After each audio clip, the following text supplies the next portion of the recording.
സാരില്ലടാ, ഒക്കെ ചെല്ലും. നമുക്ക് ആരുമില്ല, അതൊക്കെ എല്ലാവർക്കും അറിയാവുന്നല്ലേ.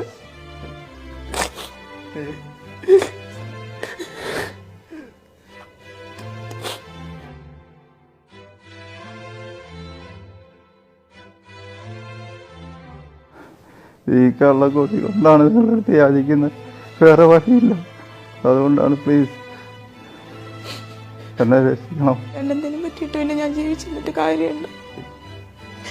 ആരാ പിന്നെ ഉള്ളത്? ഞങ്ങൾക്ക് വേറെ ആരും ഇല്ലാത്തതുകൊണ്ട് ഞങ്ങളെ രക്ഷിക്കണം. ഞങ്ങൾക്ക് ആരുമില്ല. എനിക്ക് എന്റെ ചേട്ടായി മാത്രമേ ഉള്ളൂ. എന്റെ ചേട്ടായി ഇല്ലാണ്ട് എനിക്ക് ജീവിക്കാൻ പറ്റില്ല.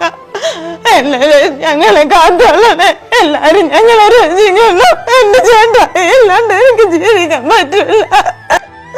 എന്റെ ചേട്ടായി ഇല്ലാണ്ട് എനിക്ക് ജീവിക്കാൻ പറ്റില്ല. പ്രിയപ്പെട്ടവരെ,